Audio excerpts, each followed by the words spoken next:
Hello, this is Ishita Gupta this side. I have secured AIR 154 in the UPSC CSE 2023 examination, and right now I am here to share my journey with all of you. So, this was my second attempt, and in my first attempt, I cleared my prelims, but in mains I failed by 23 marks and thus could not continue to the interview stage.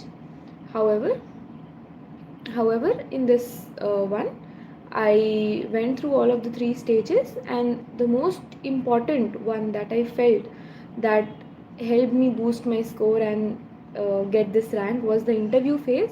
So I'll talk about the interview phase a little later. Let's start with the prelims and how I devised my strategy and how I went through it. So we'll first start with prelims.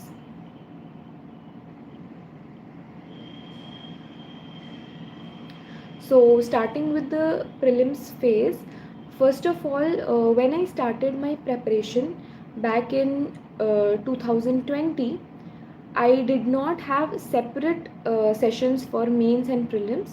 Rather, I focused firstly on completing my syllabus that consisted of all the subjects economy, polity, history. So, my notes for prelims and mains were not separate, they were they were integrated notes. I used those notes to improve my concepts, build my core knowledge, and then when I was completed with my syllabus, then I moved on to the questions of prelims and mains. So the myth that the aspirants have कि you have to have different sessions for mains and prelims, I did not do that. My core for both the phases of the exam were the same. So when 3 months or 4 months were left for the prelims, I shifted my entire focus on the prelims, and I left all the mains answer writing and all the ethics and optionals, other mains oriented subjects, and shifted fully to prelims. So 3-4 strategies that I followed during prelims, due to which I could clear it both the times in my first as well as second attempts. So prelims के लिए सबसे पहली चीज़ जो मैंने की थी, first was mock question papers as well as PYQs. So I had a mix of both, because जब आप प्रिपेयर कर रहे होते हैं, जब आप सिलेबस को पढ़ रहे होते हैं, तो बहुत सारे PYQs आप ऑलरेडी कवर करते हैं. So while you are solving the test series या while you are solving in a simulated manner, you feel कि मैं PYQs दोबारा क्यों करूँ. तो वॉट आई डिड इज़ कि मैंने PYQs को लगाया. जैसे फॉर एग्जांपल अगर आज मैं बैठी हूँ 2 घंटे के लिए कि आज मुझे क्वेश्चन पेपर सॉल्व करना है, so I use to take a question paper let's say of 2017 UPSC question paper. I use to take it, and उस UPSC क्वेश्चन पेपर को मैं 2 घंटे में सॉल्व करने की कोशिश करती थी. एंड सिंस उसमें काफ़ी क्वेश्चंस ऐसे होते थे जो मैंने पहले पढ़ रखे हैं, जो मुझे पहले से पता है, सो मैं जितने भी अपने मार्क्स बनते थे उसमें से 20 मार्क्स माइनस कर देती थी, जिससे मुझे रियलिस्टिक एक अंडरस्टैंडिंग हो जाती थी कि मैं अगर एक रियल एग्जामिनेशन में बैठूँगी तो कैसे उस चीज़ को मैं डील कर पाऊँगी. ओके, सो ये इस चीज़ ने मुझे बहुत हेल्प किया इन ऑर्डर टू अंडरस्टैंड कि UPSC रियल एग्जामिनेशन में किस माइंडसेट से क्वेश्चन पूछती है. तो इस स्ट्रैटेजी से पहली बात मैंने 2013 से लेकर 2022 तक के सारे क्वेश्चंस को कवर किया. फिर एस्पिरेंट्स के मन में एक क्वेश्चन आता है कि क्या PYQs के जो क्वेश्चंस हैं वो रिपीट होते हैं. सो कुछ क्वेश्चंस होते हैं जो रिपीट हो जाते हैं. कभी फंडामेंटल राइट्स पे कोई क्वेश्चन आ गया, या कभी सुप्रीम कोर्ट पे कोई क्वेश्चन आ गया, हिस्ट्री का कोई क्वेश्चन आ गया, वो रिपीट होते हैं कभी कभी. पर क्वेश्चन से ज़्यादा थीम्स रिपीट होते हैं. फॉर एग्जांपल कि कॉइनेज पे कोई क्वेश्चन आया है या लिटरेचर पे कोई क्वेश्चन है. फॉर एग्जांपल कभी संस्कृत लिटरेचर पे आया तो कभी संगम लिटरेचर पे आ गया. तो now you understanding the theme. So when you saw कि पारसी लिटरेचर संगम लिटरेचर पे आ गया है, तो आप देखो कि और कौन कौन से लिटरेचर्स थे हमारे पास. पाली लिटरेचर, प्राकृत लिटरेचर, उर्दू लिटरेचर. तो ये सब चीज़ें हमें देखनी पड़ती हैं कि क्या क्या चीज़ें हमारे पास ऐसी हैं जो थीम वाइज आ रही हैं, और उस थीम्स को पढ़ना ज़्यादा इम्पॉर्टेंट हो जाता है. ठीक है, तो ये तो मैंने शेयर किया कि मैंने PYQs को अपने कैसे यूज़ किया। Secondly, while talking about मॉक्स, people ask me कि आप कितने मॉक्स लगाते थे। तो उसका मेरा जो पर्सनल स्ट्रैटेजी थी मॉक्स को लेकर, वो ये थी कि मैं उतने मॉक्स लगा लूँ ताकि अगर मैं एक कम्प्लीटली नया क्वेश्चन पेपर देखूं और अगर उसमें मुझे एक साथ 6-7 क्वेश्चंस नहीं आ रहे हैं तो मैं उस चीज़ को देख के घबराऊँ नहीं। अगर मैं कंफर्टेबल हूँ कि 6-7 क्वेश्चंस नहीं आ रहे फिर भी I am not losing my काम, I am not losing my confidence, and मैं 7th क्वेश्चन को उतने ही कॉन्फिडेंस से अप्रोच कर पा रही हूँ जितने कॉन्फिडेंस से मैंने फर्स्ट क्वेश्चन को देखा था, तो आई थिंक आप उतने मार्क्स लगाइए। एंड धीरे धीरे जैसे आप जितने मार्क्स लगाते जाएंगे आपका डर निकलता जाएगा। तो रादर दैन मॉक्स को आप ये देखें कि जैसे बहुत सारे कोचिंग इंस्टीट्यूट्स मॉक्स चलाते हैं, फिर उसमें ऑल इंडिया रैंक बनती है आपकी, तो उस रैंक से उस मार्क्स से ऑब्सेस होने के बजाय आपको क्या करना है, आपको अपनी एनालिसिस करनी है कि मॉक में कोई क्वेश्चन पूछा गया, आपको नहीं आ रहा है, तो आप उस क्वेश्चन को देखें, उस क्वेश्चन के नोट्स बनाएं कि अच्छा फॉर एग्जांपल अशोकन लिटरेचर पे कोई क्वेश्चन आ गया और आपको नहीं पता था वो, आप उसको उठाएं, उसको आप नोट्स में लिखें। तो ये आपका एक वैल्यू एडिशन की तरह काम करेगा कि जो आपके नोट्स में नहीं था पर आपको नई नॉलेज मिली, आपने उसको उठा के रख लिया। टेस्ट सीरीज़ में मॉक्स में मार्क्स कम आ रहे हैं उससे घबराने की कोई ज़रूरत नहीं है। कुछ लोग जो 180 मार्क्स भी ले आते हैं मॉक्स में और प्रीलिम्स क्वालिफाई नहीं कर पाते हैं, कुछ लोग जो शायद 70 मार्क्स भी नहीं ला पा रहे हैं मॉक्स में और अच्छे मार्क्स से प्रीलिम्स क्वालिफाई कर जाते हैं। तो ये सब आप इस बात की टेंशन ना लें मॉक्स में कितना स्कोर आ रहा है कितना नहीं। मॉक्स को आप डर भगाने के लिए यूज़ करें, और सेकेंडली आप जो आपके क्वेश्चन पेपर्स हैं, मॉक क्वेश्चन पेपर्स हैं, उनको आप वैल्यू एडिशन के लिए यूज़ करें। ठीक है, थर्ड सबसे इंपॉर्टेंट चीज़ प्रीलिम्स के टाइम में आती है वो है टाइम मैनेजमेंट। क्योंकि आपको 100 क्वेश्चन 2 घंटे के टाइम स्पैन में करने होते हैं, तो समझ नहीं आता कि कैसे टाइम को मैनेज किया जाए। तो क्वेश्चन पेपर सॉल्विंग में मेरी क्या स्ट्रैटेजीज थी, I share it with you. So while solving the questions I use to do it in 2 phases। सबसे पहले जो मैं शुरुआत की रीडिंग करती थी, सबसे पहले मैं वो क्वेश्चंस करती थी जो मुझे 100% होता था कि ये तो गलत हो ही नहीं सकता, ये तो मुझे 110% आता है। जैसे फॉर एग्जाम्पल कोई क्वेश्चन है कि equality before law is mentioned in which article of the constitution, तो एवरीबडी नोज कि अच्छा भाई इक्वालिटी वाला क्वेश्चन है तो इट इज़ अबाउट आर्टिकल 14। तो वो क्वेश्चन मैंने पेपर में देखा और मैंने वहीं पे टिक कर लिया कि अच्छा option C article 14 is the right answer. जो क्वेश्चंस तो फर्स्ट रीडिंग में मैं 100% शॉर्ट वाले क्वेश्चन करती थी, एंड जो क्वेश्चन मुझे पता है कि ये मुझे कहीं दूर दूर तक नहीं आ सकता, फॉर एग्जाम्पल इस साल के क्वेश्चन पेपर में एक वैगल डांस वाला क्वेश्चन था कि विच of the following species performs vagal dance. मैंने वैगल डांस के बारे में ना कभी सुना था, ना मैंने स्पीशीज़ के बारे में सुना था कि ये क्या करते हैं क्या नहीं। तो मैंने उसके ऊपर गोला मार दिया, उस क्वेश्चन के ऊपर ऐसे छोटा सा कट बना दिया कि कुछ भी हो जाए इस क्वेश्चन को मुझे अटैम्प्ट नहीं करना है, बिकॉज इस क्वेश्चन के गलत होने के चांसेस ज़्यादा हैं, बिकॉज इसके बारे में मुझे कुछ भी नहीं पता है।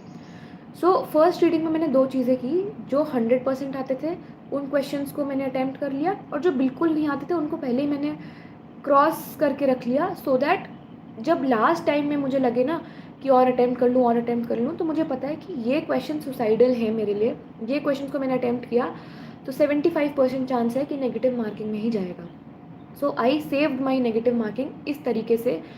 फिर जब फर्स्ट रीडिंग में सोचती थी कि शुरुआत के 40 मिनट में मैं फ़र्स्ट रीडिंग कर लूँ, तो शुरुआत के 40 मिनट में फ़र्स्ट रीडिंग करने के बाद अगले फिर 40 मिनट में मैं सेकेंड रीडिंग करती थी कि अब देखें जो क्वेश्चंस एक बार पढ़ लिए हैं वो दिमाग में आ गए हैं, अब दोबारा पढ़ के देखते हैं, क्या पता 2 ऑप्शंस आ रहे हैं 2 ऑप्शंस नहीं आ रहे, क्या पता बैठ जाए, क्या पता लॉजिक लग जाए, क्या पता तुक्का लग जाए कुछ।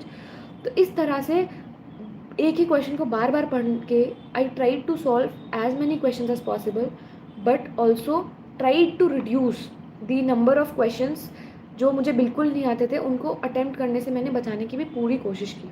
ठीक है, तो प्रीलिम्स का ये जीएस का पोर्शन था। वाइल टॉकिंग अबाउट सीसैट, इस बार का सीसैट का पेपर बहुत टफ था 2023 का, एवरीबडी नोज दैट, बट मेरे इस बार 95 आए सीसैट में, so I think I can be a credible person to share my strategy about CSAT. So CSAT में एक चीज़ जो मैंने ऑब्ज़र्व की वो ये थी कि हर साल सीसैट जो होता है उसका जो इंग्लिश कॉम्प्रिहेंशन होता है वो काफ़ी टफ होता है, पैसेजेस काफ़ी बड़े बड़े होते हैं। बट इस साल व्हाट आई नोटिस्ड कि जो पैसेजेस थे वो बहुत छोटे थे, मतलब आधा पेज का ही पैसेज था या 1/4 पेज का पैसेज था। सेकेंडली जो क्वेश्चंस थे वो बहुत कम थे, क्वेश्चंस जो थे बहुत स्ट्रेट फॉरवर्ड थे कि आपको बार बार डिवाइस नहीं करना पड़ रहा है, बार बार आपको दोबारा 4-5 बार जाके पढ़ना नहीं पड़ रहा है, तो उस तरह के क्वेश्चंस थे। तो मेरी स्ट्रैटेजी ये रही थी कि जहाँ मुझसे मैथ सॉल्व नहीं हो रही है वहाँ मैंने सारे कॉम्प्रिहेंशन सॉल्व कर दिए। 2022 वाले अटेम्प्ट में मैंने कॉम्प्रिहेंशन सॉल्व नहीं कर पाए थे बिकॉज कॉम्प्रिहेंशंस डिफ़िकल्ट थे। बट इस बार एक तरफ जहाँ यूपीएससी ने मैथ्स टफ रखी थी उन्होंने कॉम्प्रिहेंशंस को ईजी रखा था। तो सीसैट जैसे पेपर में आपको हॉल में जाके काफ़ी स्ट्रैटेजीज डिसाइड करनी पड़ जाती हैं कि कौन सा पोर्शन ईजी आया है, कौन सा पोर्शन टफ आया है। एंड सेकेंडली आप जब भी क्वेश्चंस को देखेंगे, जब भी आप मैथ्स वाले पोर्शन के लिए प्रैक्टिस करने जाएंगे, अब आप छोड़ नहीं सकते कि मैंने रीजनिंग कर लिया, मैं क्वांट्स छोड़ देता हूँ, या मेरा ये पोर्शन स्ट्रांग है तो मैं दूसरा पोर्शन छोड़ देता हूँ। आपको पूरा सिलेबस प्रॉपरली कवर करना पड़ेगा रादर दैन कि आप एक पोर्शन को लेके चले और दूसरे पोर्शन को छोड़ दें। ठीक है, तो ये था मेरा सी सैट का वो। फिर एक क्वेश्चन बहुत जो आता है वो ये होता है कि आप स्टडी में कंसिस्टेंसी कैसे बनाए रखें, बिकॉज़ ये एक बहुत लंबी जर्नी है। मुझे खुद 4-4.5 साल लग गए इस पूरी जर्नी में, इस सफ़र में, यहाँ तक आने में। तो जब कंसिस्टेंसी की बात आती है, कंसिस्टेंसी कैसे बनाएं, मैं जो करती थी पर्सनली, मैं वीकली टारगेट्स रखती थी। Weekly targets in the sense कि मंडे को बैठ गई या संडे को बैठ गई और सोचा कि इस हफ्ते मुझे क्या क्या करना है। मुझे ये करना है, मुझे पॉलिटी के 3 चैप्टर ख़त्म करने हैं, इकोनॉमी का इतना चैप्टर ख़त्म करना है। जिससे होता क्या था कि मेरे को पता रहता था कि जो मैं डेली बेसिस पे कर रही हूँ, मेरी स्पीड कैसी है, मेरी पेस कैसी है। तो वहाँ से मुझे एक मोटिवेशन मिलती थी कि अच्छा चलो इस हफ्ते मैंने अच्छा प्रोडक्टिविटी रही, इस हफ्ते कम प्रोडक्टिविटी रही। दूसरा, कंसिस्टेंसी को मेंटेन करने के लिए मैं एक ऐप यूज़ करती थी जिसका नाम है फॉरेस्ट। आई थिंक काफ़ी लोगों को पता होगा उस ऐप के बारे में। तो उसमें क्या होता था, जितनी देर आप पढ़ते थे आप अपना टाइम रिकॉर्ड कर सकते हैं। तो हर दिन एक वो रहता था कि अरे यार आज तो 10 ही घंटे हुए, आज 12 घंटे हो गए, आज 8 ही घंटे रह गए। तो जब आप अपना डेली टाइम को आप ट्रैक कर रहे हो तो it becomes easy for you to know कि आप कितना पढ़ पा रहे हैं, किस दिन आपकी प्रोडक्टिविटी कम रही, किस दिन ज़्यादा रही, और वो आपको मोटिवेट करता है अगले दिन ज़्यादा पढ़ने के लिए। सो इवन इफ़ आप रोज़ 5-5 मिनट भी ज़्यादा पढ़ रहे हैं तो आपको एक मोटिवेशन होता है कि अच्छा आज मैंने 12 घंटे 10 मिनट किए, कल 12 घंटे 15 मिनट कर लूँगी। तो this was my source of daily motivation and यही मेरे को डेली कंसिस्टेंसी भी लेके आता था। फिर अगर मैं अपने डेली शेड्यूल के बारे में बात करूँ तो even as my personal schedule as well as अगर मैं बाकी लोगों को क्या सलाह दूँगी इस बारे में, तो ये है कि आप अपने कंफर्ट के हिसाब से अपने शेड्यूल बनाएं। आप दूसरे के किसी टॉपर के या किसी और के किसी सीनियर के आप शेड्यूल्स को फॉलो करेंगे तो वो आप 2 दिन फॉलो कर पाएंगे, 4 दिन फॉलो कर पाएंगे, बट आप हमेशा उस चीज़ को फॉलो नहीं कर पाएंगे। सो आप अपनी कंफर्ट लेवल के हिसाब से अपना शेड्यूल बनाएं। तो मैं, क्योंकि रात में मुझे पढ़ना ज़्यादा पसंद था, रात में मेरी पढ़ाई अच्छी हो पाती थी, दिन में मैं सुबह 4 बजे 5 बजे नहीं उठ के पढ़ पाती थी, तो मैं अपने दिन की शुरुआत 9 बजे से करती थी। 9 बजे मैं अपना सबसे पहले न्यूज़पेपर पढ़ती थी, बिकॉज़ न्यूज़पेपर एक ऐसी चीज़ होती है जो आप नई चीज़ों के बारे में जान रहे हो, देश दुनिया में क्या हो रहा है, तो वो मुझे इंटरेस्टिंग लगता था। तो मैं शुरुआत दिन की 9 बजे के आसपास मेरा शुरू होता था और न्यूज़पेपर से शुरू होता था। फिर उसके बाद मैं 3-3 घंटे के स्लॉट्स में पढ़ाई करती थी, 3 घंटे का स्लॉट या 2 घंटे का स्लॉट, जो भी डिपेंडिंग ऑन द सब्जेक्ट है। तो शुरू में करंट अफेयर्स में न्यूज़पेपर्स यूज़ करती थी, और जो भी मेरे 2-3 महीने पुराने न्यूज़पेपर्स के नोट्स होते थे, 1 घंटे मैं उसको रिविज़न के लिए भी देती थी। सो मैं करंट अफेयर्स डेली बेसिस पे रिवाइज़ करती थी।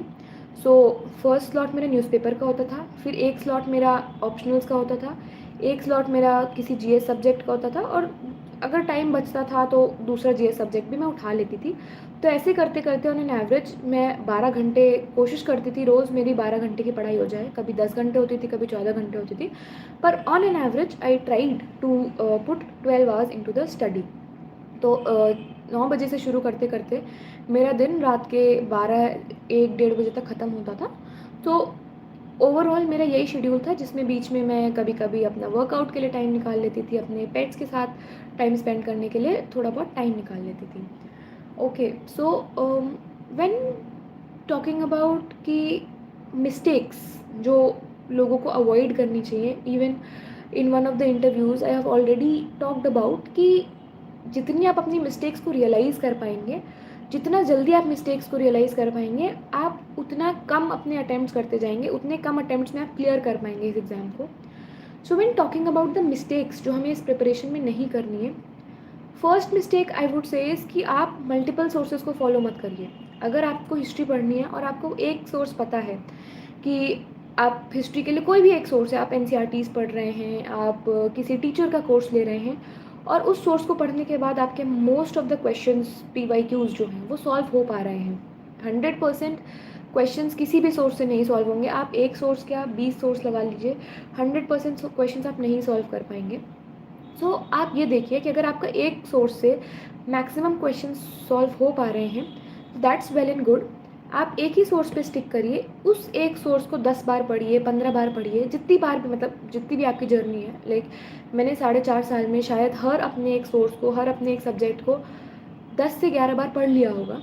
तो आप एक ही सोर्स को बार बार पढ़िए, इतना पढ़िए कि आपको लिटरली रट जाए कि मैंने कौन सी चीज़, अगर मेरे को पढ़ना है मुग़ल पीरियड के बारे में या अकबर के समय के आर्ट एंड कल्चर के बारे में, तो मुझे अभी तक याद है कि वो मेरा कौन से पेज के कौन से साइड में लिखा हुआ था, क्या लिखा हुआ था. इतना अच्छे से आपको पढ़ना है उस चीज़ को. अपने नोट्स को आप वर्शिप करिए. नोट्स आपने एक बार बना लिए, आप उनको ही बार बार पढ़िए. आप मल्टीपल सोर्सेज जो टेलीग्राम पे 10 कोचिंग इंस्टीट्यूट्स के अलग अलग PDF आते हैं, उस चीज़ में मत बहिए, उस चीज़ में आप मत अपने आप को बहने दीजिए. सेकेंड जो मिस्टेक होती है बच्चे करते हैं, they over obsess with current affairs. Current affairs में आधा आधा दिन निकाल देते हैं, इस कोचिंग का PDF, उस यहाँ का PDF. तो वो चीज़ें मत करिए. आप करंट अफेयर्स का भी एक सोर्स डिसाइड करिए. तो जैसे मैं न्यूज़पेपर्स करती थी, तो कभी कभी होता है कि न्यूज़पेपर्स में कुछ चीज़ें कवर नहीं हो पा रही हैं, तो उसके लिए सप्लीमेंट करने के लिए मैं कभी मंथली मैगजीन्स उठा के देख लिया और उसमें सिर्फ इंडेक्स खोलती थी. इंडेक्स में जो टॉपिक दिख रहा है, जो मैंने नहीं पढ़ा है पिछले महीने में, और टॉपिक कोई नया दिखा, तो उस टॉपिक को खोल के बस पढ़ लिया. तो मंथली मैगजीन में भी पूरा एक एक पेज, एक एक वर्ड टू वर्ड नहीं पढ़ते थे, रादर देन टॉपिक वाइज मैं उसको करती थी. सो करंट अफेयर्स का ये था कि ओवर ऑब्सेस नहीं करना है. आप दिन के घंटे निर्धारित करो, आप 2 घंटे करना है करंट अफेयर्स, 2 घंटे करिए, पर पूरा पूरा दिन, पूरा पूरा समय अपना उस चीज़ के बारे में परेशान होने में मत लगाइए, क्योंकि वही करंट अफेयर्स भी आप 100% कहीं से भी नहीं कर पाएंगे. तो जब मैगजीन्स के बारे में बात होती है, कोई भी आप मंथली मैगजीन एक कोई ले लीजिए, मंथली मैगजीन्स ले लीजिए, या फिर मंथली मैगजीन्स नहीं कर पा रहे हैं तो PT 365 या जो भी ईयरली कंपाइलेशन होती है, कोई भी एक उठा लीजिए. सारी ही इक्वली गुड हैं, क्योंकि कोई भी मैगजीन 100% नहीं कवर कर रही है. तो आप कोई भी एक उठा लीजिए जो भी आपको कंफर्टेबल लग रहा है, जो भी आप कंप्लीट कर पा रहे हैं, ठीक है, विदाउट एनी प्रेशर. फिर काफ़ी बच्चे मुझसे ये भी क्वेश्चन पूछते हैं कि UPSC की जो तैयारी है वो आपको दिल्ली जाके करनी चाहिए या ऑनलाइन भी हो सकती है. तो पर्सनली मेरा एक्सपीरियंस ये था कि मैं नहीं गई थी दिल्ली प्रिपरेशन के लिए, क्योंकि 2020 में जब मैंने प्रेपरेशन स्टार्ट की थी तब कोविड था, और उस कोविड की वजह से मुझे घर में रहना था. मन था मेरा दिल्ली जाने का, पर मैं जा नहीं पाई because of the COVID, and that's why I did my preparation from home, from online only. So the setup that you're seeing behind me, that is the कर्म भूमि. यहीं से बैठ के मैंने पूरी अपनी 4 साल की पढ़ाई की है. तो नहीं, दिल्ली जाने की कोई ज़रूरत नहीं है. अगर आपके पास रिसोर्सेज हैं, आपके पास बुक्स हैं, आप अपने कमरे में बैठ के पढ़ाई कर सकते हैं. आप ठीक है, कोई कोचिंग्स हो सकते हैं, आपको लग रहा है कि मुझे कोर्सेज़ के लिए जाना है, पर ये एक धारणा बनाना कि आपको दिल्ली जाने की ज़रूरत है, बिल्कुल भी नहीं है. ऑनलाइन यूट्यूब पे इवन काफ़ी सारे इंस्टीट्यूट्स के भी बहुत सारे रिसोर्सेज भी हैं. प्लस आप सेल्फ स्टडी करना चाहते हैं तो बुक्स भी हैं जो आप घर से बैठ के प्रॉपरली पढ़ाई कर सकते हैं. Okay, so then another thing that people do ask me about is mains की प्रिपरेशन कैसे करते हैं. बिकॉज प्रीलिम्स के लिए तो आप 11 महीने पढ़ते हैं. जब से आप स्टार्ट करते हैं आपको लगता है प्रीलिम्स निकल जाए, प्रीलिम्स निकल जाए, और जब प्रीलिम्स निकल जाता है तब रियलाइज़ होता है ओके 3 ही महीने बचे हैं और अब मैं मेंस की प्रिपरेशन कैसे करूँ. ठीक है, तो let's talk a little about mains. So जो मेंस का एग्ज़ाम होता है उसमें सबसे इम्पॉर्टेंट चीज़ होती है वो ऑप्शनल्स होती है. मेरा ऑप्शनल्स इकोनॉमिक्स था. इकोनॉमिक्स मेरा ग्रेजुएशन सब्जेक्ट भी था, इसीलिए मैंने इकोनॉमिक्स को चूज़ किया. तो थोड़ा-सा इस पे बात करते हैं कि इकोनॉमिक्स या फिर जो भी ऑप्शनल्स है आपका, वो आप चूज़ कैसे करें ऑप्शनल्स। तो सबसे इम्पोर्टेंट चीज़ यहाँ पे ये हो जाती है, आपकी फ़ैमिलियरिटी विद द सब्जेक्ट है कि नहीं। आप उसका एक बार सिलेबस खोल के देखें, आप उसका एक बार क्वेश्चन पेपर्स खोल के देखें, और अगर आपको लग रहा है कि ये इंटरेस्टिंग है या इसके बारे में मैं पढ़ूँगा, तो मुझे अच्छा लगेगा, मैं मन लगा के इसमें पढ़ पाऊँगा, तो आप उस ऑप्शनल को उठाएँ। जैसे इकोनॉमिक्स मेरे को एक मेरा खुद का पसंदीदा सब्जेक्ट था, मुझे काफ़ी अच्छा लगता था इकोनॉमिक्स पढ़ना। पर जब मैंने रिसोर्सेज़ देखे तो काफ़ी कम रिसोर्सेज़ थे मार्केट में, 2 ही 3 कोचिंग्स थी जो इसके कोर्सेज़ प्रोवाइड करा रही थी, टेस्ट सीरीज़ भी काफ़ी लिमिटेड थी। तो मैं वहाँ पे एक डिलेमा में थी कि मुझे ये सब्जेक्ट लेना है कि नहीं।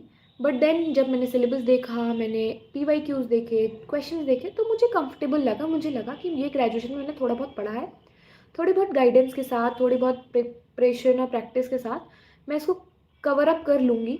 तो तब मैंने जाके वो ऑप्शनल्स चूज़ किया। तो 2-3 फैक्टर्स जो इम्पोर्टेंट हैं कि रिसोर्सेज़ हैं उस ऑप्शनल्स के अवेलेबल कि नहीं। सेकेंडली, आपके पास खुद से आपका मन होता है उस चीज़ को पढ़ने के लिए, नहीं बिकॉज़ ऑप्शनल्स एक ऐसी चीज़ है, आपका स्कोर एकदम से बूस्ट भी कर देगी और एकदम से गिरा भी देगी। आप सेलेक्ट भले ही हो जाएँ, पर रैंक जो है वो ऑप्शनल ही बनाता है। ऑप्शनल को आप नहीं निग्लेक्ट कर सकते, तो ऑप्शनल बहुत वाइज़ली चूज़ करिए। अगर आप 2-3 ऑप्शंस में कन्फ्यूज़ हो रहे हैं, तो आप यूट्यूब पे जाइए, यूट्यूब पे आप डिफरेंट टीचर्स जो डिफरेंट ऑप्शनल्स पढ़ाते हैं, उनके 2-3 सेशंस अटेंड करके देखिए और फिर डिसाइड करिए ऑप्शनल्स का कैसा है। फिर मेंस के बारे में एक सेकंड सबसे इम्पोर्टेंट चीज़ आती है एस्से। तो एस्से में भी मेरा जब पहला अटेम्प्ट था 2022 वाला, उसमें मेरे को 67 मार्क्स मिले थे एस्से में, जो शायद वन ऑफ द लोएस्ट होंगे उस समय के। इस बार एस्से में मुझे 110 नंबर मिले, तो अप्रॉक्सिमेटली 50 मार्क्स का इम्प्रूवमेंट, 50 या 45 मार्क्स का इम्प्रूवमेंट जो आया है एस्से में। तो आई थिंक उसके बारे में भी मैं थोड़ी अपनी आपको स्ट्रैटेजी शेयर कर सकती हूँ। व्हेन टॉकिंग अबाउट एस्से, तो पहली अटेम्प्ट में जो मैंने एस्से में गलती की थी, वो ये था कि मैं थोड़ा-सा इन्फ्लुएंस में आ गई थी कि मैं अपने एसेज़ में ना बहुत ज़्यादा एग्ज़ाम्पल्स डालती थी। मतलब एक मेरे एसे में आप मेरे ऐसे में कोई डिफ़रेंस ही नहीं होता था, सिर्फ़ examples he exam for example, अगर कोई टॉपिक है कि you can not cross the same river twice, तो उसमें सिर्फ़ एग्ज़ाम्पल्स ही एग्ज़ाम्पल्स हैं कि अब्राहम लिंकन ने ये किया था, मदर टेरेसा ने वो किया था, और फिर हमारे पास राजेंद्र प्रसाद ने ये किया, महात्मा गांधी ने ये किया। No argument was given in my essays, and that was the reason कि मैं स्कोर नहीं कर पाई। सेकंड अटेम्प्ट में मैंने क्या फ़ोकस किया, सेकंड अटेम्प्ट में मैं आर्ग्यूमेंट्स बनाती थी, मैं क्वेश्चंस बनाती थी उस चीज़ के। फॉर एग्ज़ाम्पल, अगर टॉपिक है you can not cross the same river twice, तो उसके क्वेश्चंस है कि ओके, तो why can not we cross the same river twice? Why? Because या तो टाइम बदल गया है, सर्कमस्टांसेस बदल गए हैं, आपके एक्सपीरियंसेस चेंज हो गए हैं, आप ह्यूमन माइंड विज़डम पे काम करता है, तो ह्यूमन माइंड सीख गया है उस चीज़ के बारे में। तो यहाँ पे आर्ग्यूमेंट्स हैं। अब इन आर्ग्यूमेंट्स में फिट कर रही हूँ क्वेश्चंस, अपने एग्जाम्पल्स को। फिर उसके बाद काउंटर क्वेश्चंस कि क्या ऐसी रिवर है जिसको हम दोबारा क्रॉस कर सकते हैं? क्या ऐसी कोई अपॉर्चुनिटी है जो हमारे पास दोबारा आ रही है? और अगर दोबारा आ रही है तो हम उसमें कैसे अपने आप को ढाल सकते हैं? तो यहाँ पे ऐसे में क्या हो रहा है ना, आप सोचिए, आप उस चीज़ के बारे में दिमाग लगाइए कि वो कह रहा है, उसके ऊपर आर्ग्यूमेंट्स बनाइए। अच्छा, ऐसा है तो क्यों है? ऐसा नहीं है तो क्यों नहीं है?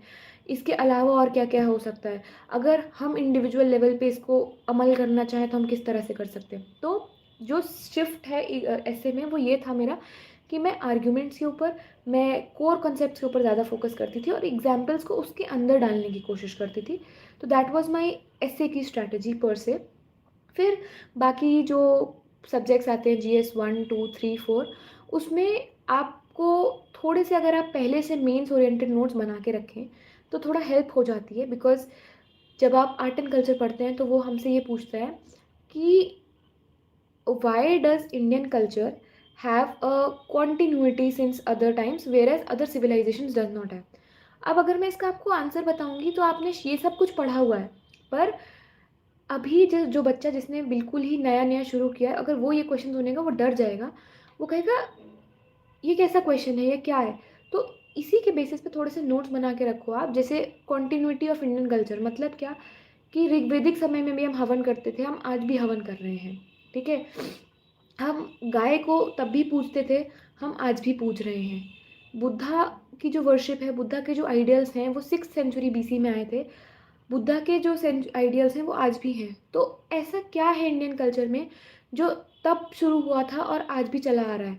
तो आपको पता है ये सब चीज़ें आपने प्रीलिम्स के समय में पढ़ी हैं, पर मेंस के समय में इन चीज़ों को कंपाइल करना, इन चीज़ों को सोचना कि अच्छा इसकी लिंकेज बैठानी है, तो वो डिफ़िकल्ट होता है। तो उसके लिए आपको थोड़े से खुद से नोट्स बनाने पड़ेंगे। आप अपने टॉपर्स के नोट्स देखिए, आप देखिए बाकी लोग कैसे हो रहे हैं। उसके लिए अगर आप पहले से नोट्स बना के रखते हैं तो बहुत हेल्पफुल होती है। सेकेंडली मेंस में PYQs का बहुत इंपॉर्टेंट रोल हो जाता है। आपको पता चलता है कि यूपीएससी क्या क्वेश्चन पूछ रही है। तो मैंने फर्स्ट अटेम्प्ट में PYQs नहीं इतने अटेम्प्ट किए थे। मैं मॉक्स पे ज़्यादा ध्यान देती थी या टेस्ट सीरीज़ पे ज़्यादा ध्यान दे देती थी। वो मुझे लगता है पर्सनली, ये मेरा पर्सनल एक्सपीरियंस है, मैं किसी के आधार पे नहीं बोल रही, ये मेरा पर्सनल एक्सपीरियंस है। तो वहाँ पे मुझे लगा कि वो मेरी एक गलती थी कि मैंने टेस्ट सीरीज़ के ऊपर ओवर ध्यान दे दिया। मैंने एस्से, एथिक्स, GS 1, 2, 3, 4 सबकी टेस्ट सीरीज़ ले ली, जिसकी वजह से मेरा टाइम बहुत डिवाइड हो गया और मैं PYQs को नहीं देख पाई। तो भले ही PYQs के क्वेश्चंस रिपीट हो या ना हो, पर थीम्स काफ़ी सेम रहते हैं। अगर वो विमेन एम्पावरमेंट पे क्वेश्चन पूछ रहे हैं, तो वो 4 साल पहले भी सेम थीम थी, 4 साल बाद भी सेम थीम है। तो आप थीम्स को पकड़िए, आप PYQ के क्वेश्चन को मत पकड़ के बैठिए कि ये क्वेश्चन तो रिपीट नहीं होगा। थीम्स रिपीट होते हैं, मेंस में तो बहुत ज़्यादा रिपीट होते हैं। जस्ट एक एनालॉजी के लिए आई वुड से GS 3 में साइबर सिक्योरिटी का जो क्वेश्चन है, हर साल साइबर सिक्योरिटी पे एक क्वेश्चन आता है। तो आप इस तरह के थीम्स को पहचानिए, इस तरह के ट्रेंड्स को पहचानिए, उसके बेसिस पे नोट्स बनाइए, बहुत हेल्प करेगा। PYQ एनालिसिस मेंस में बहुत ज़्यादा हेल्प करती है। मेंस के मार्क्स बूस्ट कर देगी अगर आपने ढंग से PYQ एनालिसिस कर लिया और उसके बेसिस पे आपने अपनी प्रेपरेशन में, अपने नोट्स में चेंजेस कर लिए। ओके, फिर मेंस के बारे में हमने बात कर ली है, ऑप्शनल्स के बारे में हो गई है बात। अब फटाफट से एक बार इंटरव्यू के बारे में हम चर्चा करते हैं। सो इंटरव्यू में पर्सनली मेरा पहला इंटरव्यू था और इंटरव्यू एक्सपीरियंस के नाम पे मेरे पास बहुत कम चीज़ें हैं शेयर करने के लिए। उसका रीज़न ये है कि 19 दिसंबर को इंटरव्यू का शेड्यूल आया और 3 जनवरी को मेरा इंटरव्यू था। दूसरा ही दिन मेरा इंटरव्यू पड़ गया था, जिसकी वजह से मुझे सिर्फ 14 दिन मिले इंटरव्यू के लिए प्रिपेयर करने के लिए। तो मेरे को बहुत फटाफट, बहुत हड़बड़ी में चीज़ें प्रिपेयर करनी पड़ गई। फिर भी जो भी मेरा एक्सपीरियंस था और इतने कम समय के बाद भी मुझे 200 मार्क्स मिले इंटरव्यू में, तो I think I can share some valuable insights. तो यहाँ पर इंटरव्यू में आई वुड से कि गाइडेंस का मुझे बहुत इम्पोर्टेंट रोल मिला कि मेरे को सत्यम जैन सर की गाइडेंस मिली थी, जहाँ पे उन्होंने मेंस ख़त्म होने के बाद ही रिजल्ट्स का वेट किए बिना हम लोग को डाफ भरवाना शुरू कर दिया। उन्होंने कहा कि आप यूपीएससी की वेबसाइट से या कहीं से भी एक सैम्पल डाफ उठाइए और अपना आप प्रिंट करके उसको भरने लग जाइए, सो दैट आपको पता चले कि आप क्या भर रहे हैं और उस पर आप नोट्स बनाना शुरू किए। तो डाफ में हम भरते हैं हमारी हॉबीज़ क्या हैं, हम कहाँ से आते हैं, हमारे पेरेंट्स का नाम क्या है और हम किस स्कूल से ग्रेजुएट हुए, हमारे रूट्स क्या हैं, हमारा स्टेट क्या है। तो मेंस ख़त्म होने के बाद रिज़ल्ट आने से पहले ही मेरे इन सब चीज़ों पे नोट्स बन गए थे कि मेरी क्या हॉबीज़ हैं, मेरी मेरा मेरा डिस्ट्रिक्ट के बारे में, मेरे स्टेट के बारे में। तो ये सब चीज़ें, इन सब चीज़ों के नोट्स मेरे पहले से ही बन के रखे हुए थे। इसीलिए शायद जब 14 दिन मिले तब मैं उस चीज़ को कोप अप कर पाई, बिकॉज़ आधे नोट्स मेरे पहले से बने हुए थे। सेकंड एक क्वेश्चन आता है कि डैफ भरना कैसे चाहिए? ऑल्दो एक काफ़ी बाद की चीज़ है, बट स्टिल डैफ भरने के समय कुछ चीज़ें जो इम्पोर्टेंट हैं, जो माइंड में रखनी होती हैं, वो ये होता है कि पहला, आप कम से कम चीज़ें डिस्क्लोज़ करें इन द सेंस कि जैसे फॉर एग्जांपल प्लेसेस, अगर आपके डायफ में बहुत सारे प्लेसेस हैं, जैसे मेरा जन्म लखनऊ में हुआ, मैंने स्कूलिंग शाहजहानपुर से की, मैंने फिर आगे की पढ़ाई कोटा से की और ये सब, मतलब आपने बहुत सारी स्पेसेस छोड़ दी, तो आपको बहुत सारी चीज़ें प्रिपेयर करनी पड़ जाएंगी। आपको कोटा भी प्रिपेयर करना है, शाहजहानपुर भी, लखनऊ भी, सब कुछ।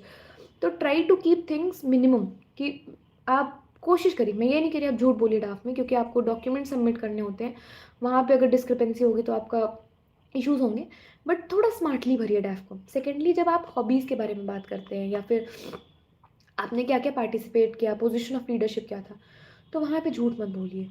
वहाँ पे अगर आपने कोई चीज़ सच में की है तो उसी को लिखिए, बिकॉज वहाँ पे जब इंटरव्यू होता है, वहाँ पे इतने एक्सपीरियंस लोग बैठे हैं, वो आपसे कुछ ऐसा क्वेश्चन पूछ देंगे, और अगर आपने वो चीज़ सच में नहीं की है, सच में लाइफ में एक्सपीरियंस नहीं किया है, तो आप उस चीज़ को आंसर ही नहीं कर पाएंगे।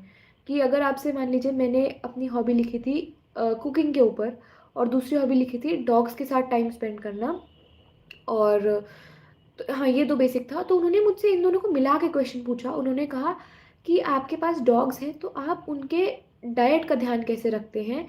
आप वेजिटेरियन हैं, क्योंकि मैंने लिखा था कुकिंग वेजिटेरियन मील्स, तो उन्होंने बोला अगर आप वेजिटेरियन हैं तो आप अपने डॉग्स के डाइट का ध्यान कैसे रखते हैं।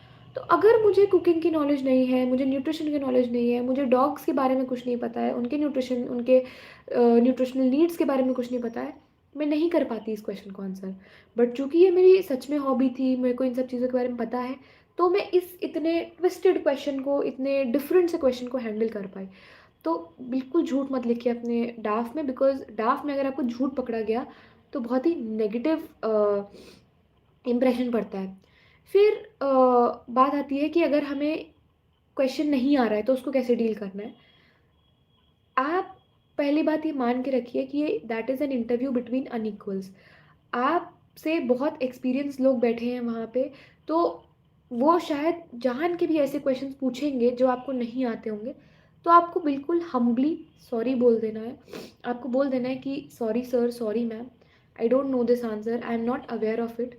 बिल्कुल वहाँ पे ब्लफ नहीं करना है, वहाँ पे ओवर स्मार्टनेस नहीं दिखानी है कि जो चीज़ नहीं आती है उसमें भी आप स्मार्ट बनने की कोशिश कर रहे हैं, गलत आंसर दे रहे हैं, बिकॉज वो तुरंत पकड़ लेते हैं वहाँ पे। तो सॉरी बोलना कोई बुरी बात नहीं है। यहाँ पर ये डिटरमाइन नहीं करता है कि आपसे 10 क्वेश्चन पूछे गए, आप 10 के 10 आंसर्स दे रहे हैं। आप डिटरमाइन ये करता है कि अगर आपको 9 क्वेश्चन नहीं भी आते फिर भी आप 10वें क्वेश्चन का आंसर कितने कॉन्फिडेंस से दे रहे हैं। तो जो आता है wear that with confidence, give that answer with confidence, that matters more. Even मेरे पर्सनल इंटरव्यू एक्सपीरियंस के बारे में अगर मैं शेयर करूँ तो मुझे काफ़ी प्रेशराइज़ करने की कोशिश की गई थी कि क्वेश्चन के बाद क्वेश्चन मैं क्वेश्चन कंप्लीट नहीं कर पा रही हूँ अपना आंसर, उसके बाद भी वो दूसरा क्वेश्चन पूछ रहे हैं। बहुत प्रेशराइज़ करने की कोशिश की गई। पर जो भी मैंने मॉक्स से एक्सपीरियंस लिया था वो ये था कि आपको अपना काम नहीं खोना है, अपना कॉन्फिडेंस नहीं खोना है वहाँ पे। आप भले ही जितना भी आप अंदर से डरे हुए हैं, पर वहाँ पे आपको नहीं दिखाना है कि मैं बहुत डरी हुई हूँ। तो प्रेशराइज़ नहीं होना है, बिल्कुल काम माइंड से बैठना है। और आई थिंक इसी चीज़ ने मुझे काफ़ी हेल्प किया और इसी की वजह से मुझे इतना अच्छा स्कोर इंटरव्यू का मिला। सो आई थिंक यहाँ पर मेरी पूरी एंटायर जर्नी वाइंड अप हुई फ्रॉम प्रीलिम्स, मेंस, इंटरव्यू। मैंने तीनों के बारे में स्ट्रैटेजीज भी अपनी शेयर की। सो इसके अलावा अगर एनीबडी हैज़ एनी क्वेश्चंस तो I would like to take it. See, one of the very hyped up question about this preparation is around answer writing, कि आप डे वन से आंसर राइटिंग स्टार्ट करेंगे कि नहीं, कैसे करेंगे आंसर राइटिंग का क्या फॉर्मेट रहता है। सो उसमें फर्स्टली आई वुड से कि आंसर राइटिंग एक ऐसी चीज़ है जो आप एक सब्जेक्ट पढ़ के नहीं कर सकते। आंसर राइटिंग बहुत इंटीग्रेटेड होती है। फॉर एग्जाम्पल यूपीएससी ने एक क्वेश्चन पूछा था रबर कल्टिवेशन के ऊपर, रबर की खेती के ऊपर। अब वो क्वेश्चन कहीं सिलेबस में कवर ही नहीं था, कहीं पे भी नहीं पढ़ा हुआ था। वहाँ पे what you need to do is आपको 2 पॉइंट्स इकोनॉमी से उठा के लाने हैं कि रबर कल्टीवेशन में कौन सा देश लीडर है। तो आपको पता है कि अच्छा ब्राज़ील लीडर है। सो नाउ यू नो कि इक्वेटर के आसपास वाले रीजन है, वहाँ पे रबर कल्टीवेशन हो रही है। फिर आपको 2 पॉइंट्स इन्वायरमेंट से उठा के मिल रहे हैं कि जो रबर कल्टीवेशन है, रबर जो है वो एक बहुत ज़्यादा एवरग्रीन फॉरेस्ट के उसमें आता है, रेन फॉरेस्ट वाले उसमें आता है। तो 2 पॉइंट्स आप इन्वायरमेंट से लेके आए, 2 पॉइंट आप ज्योग्राफी से लेके आए। तो अगर आप पहले ही दिन से आंसर राइटिंग लेके बैठ जाएंगे तो आपको आता जाता कुछ है नहीं उस समय पे, आपने बाकी पूरा सिलेबस कवर कर नहीं रखा है, तो आप उस क्वालिटी के आंसर्स ही नहीं लिख पाएंगे, आप बस टाइम वेस्ट करते रह जाएंगे। So my personal advice would be कि एक बार आपका पूरा सिलेबस कंप्लीट हो जाए, आपको हर चीज़ की नॉलेज हो जाए, उसके बाद आप आंसर राइटिंग को स्टार्ट करें, so that you have a better understanding about कि पूरा सिलेबस क्या है। बिकॉज जो क्वेश्चन है वो यूपीएससी क्वेश्चन एक सीजन्ड कैंडिडेट से पूछा जिसने पूरा सिलेबस पढ़ के आया हुआ है। और आप पहले दिन से अगर आंसर राइटिंग करने बैठ जाएंगे तो आप बस टाइम वेस्ट करेंगे और बिल्कुल उसके अलावा आपको कोई फ़ायदा नहीं होगा। ठीक है।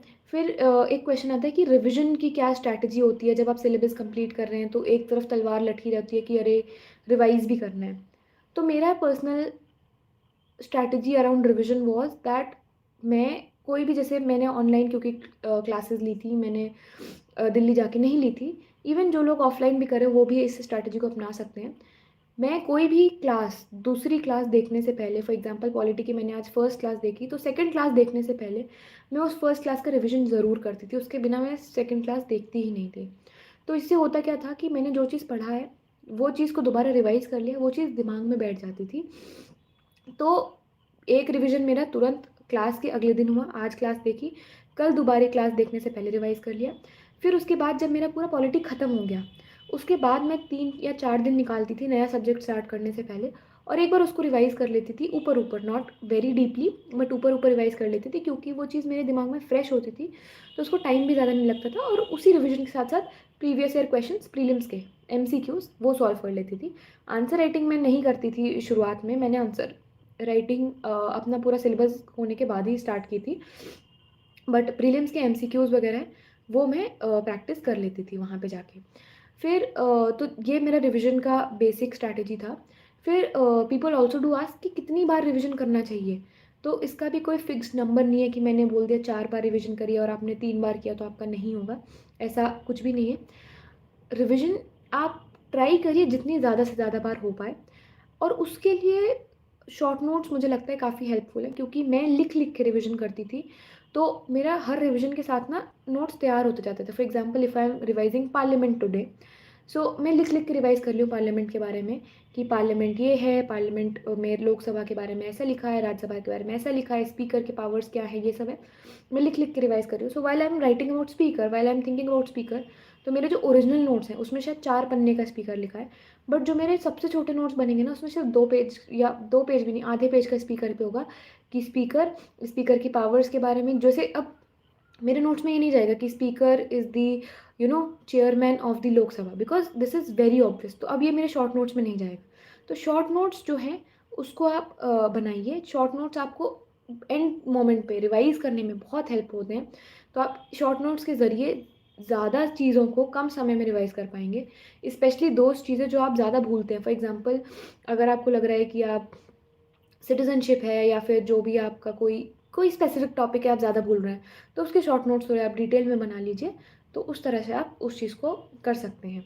फिर उसके बाद many people also ask about कि जब आप प्रिपरेशन कर रहे होते हैं, आप अपनी तैयारी को एनालाइज़ कैसे करें, कि हम जब पढ़ रहे हैं, हमें नहीं समझ में आ रहा हमारी तैयारी अच्छी चल रही है, हमारी तैयारी ख़राब चल रही है, तो उसके लिए मुझे लगता है कि थोड़ा-सा अगर आपका पीयर ग्रुप है, तो वो आपको हेल्प करता है। आप देख पा रहे हैं, मैं ये नहीं कहूँगी बहुत बड़ा पीयर ग्रुप रखिए, बिकॉज़ बड़ा peer group is a source of distraction. आप एक स्टडी पार्टनर रखिए। मेरे मेरे समय में मैंने एक स्टडी पार्टनर रखा था अपना, और उनके साथ जब मैं कोऑर्डिनेट करती थी कि वो क्या कर रहे हैं, मैं क्या कर रही हूँ, तो उससे मेरे को काफ़ी हेल्प होती थी टू एनालाइज़ कि अच्छा किस तरह से मेरी पेस जा रही है, मैं अच्छा परफॉर्म कर रही हूँ, नहीं परफॉर्म कर रही हूँ। और सेकंड एनालिसिस के लिए जो इम्पोर्टेंट होता है, क्वेश्चंस आप लगाएंगे, क्वेश्चंस बार बार देखेंगे, तो आपको समझ में आएगा कि आप किस डायरेक्शन में जा रहे हैं।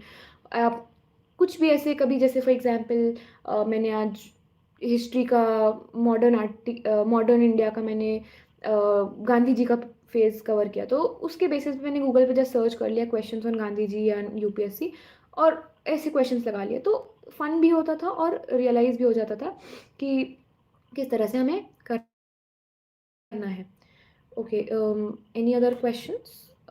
जस्ट लेट मी सी।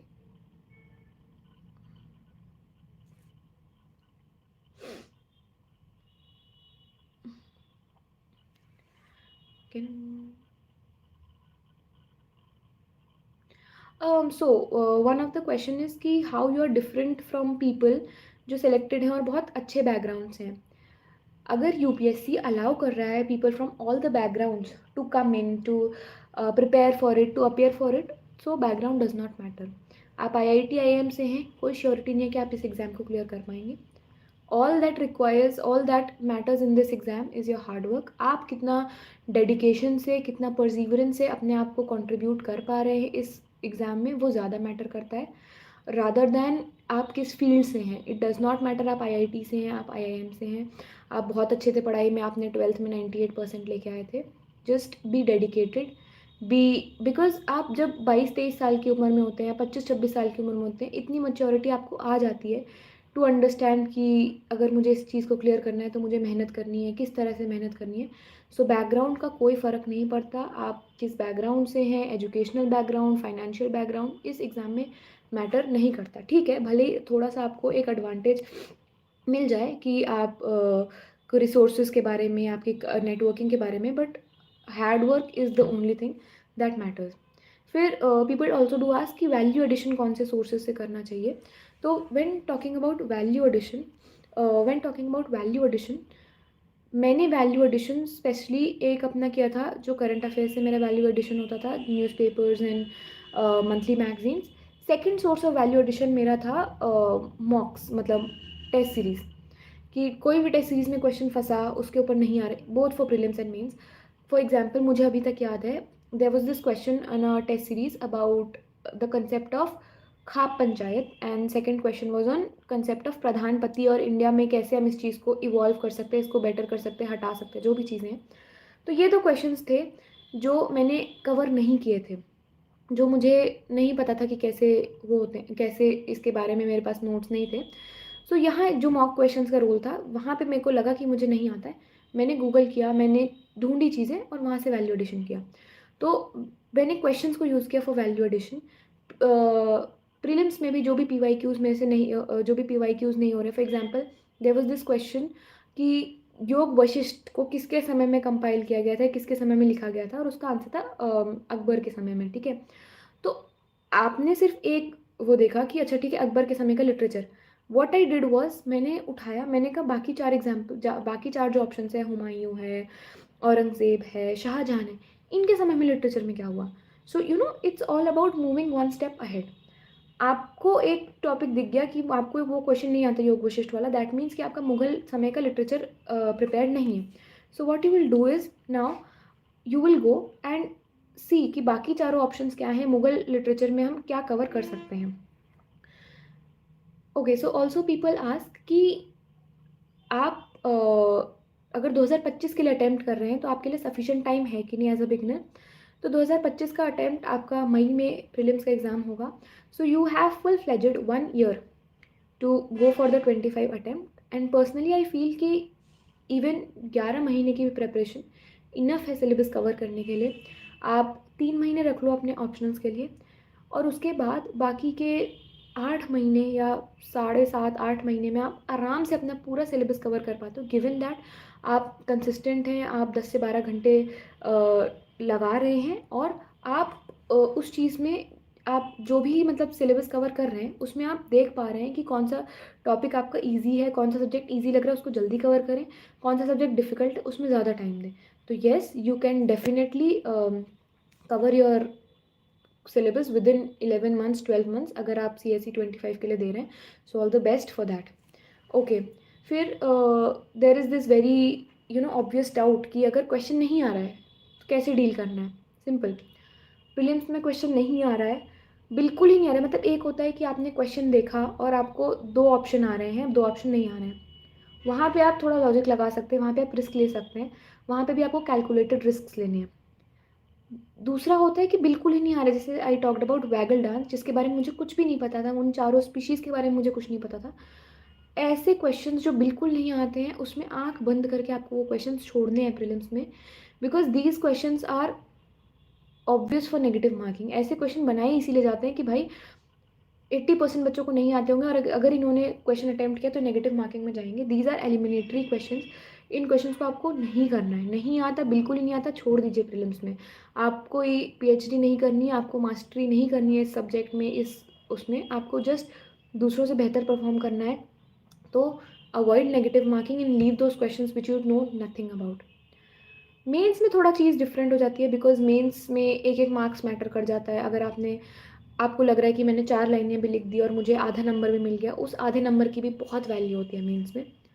तो मेंस में अगर आपको क्वेश्चन नहीं आ रहा है, ठीक है, अगर आपको लग रहा है कि बिल्कुल ही नहीं पढ़ा है, तो मेंस में पहली बात, क्वेश्चन अगर कुछ भी पूछेंगे आपको कुछ तो पता ही होगा। जैसे फॉर एग्जांपल एक बार पूछ लिया गया था, नोबेल प्राइज़ दिया गया है इस चीज़ में, और ब्लू एलईडीज़ के बारे में पूछा गया था।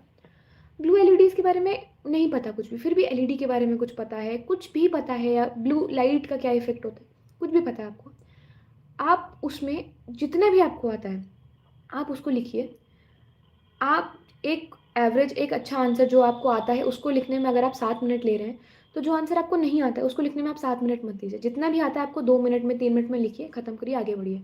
तो यहाँ जो आपने 4 मिनट बताए ना, 4 मिनट बचाए, उस 4 मिनट को आप कहीं और किसी और क्वेश्चन में लगाइए जो आपको अच्छे से आता है, उस क्वेश्चन को अच्छा लिखने में लगाइए।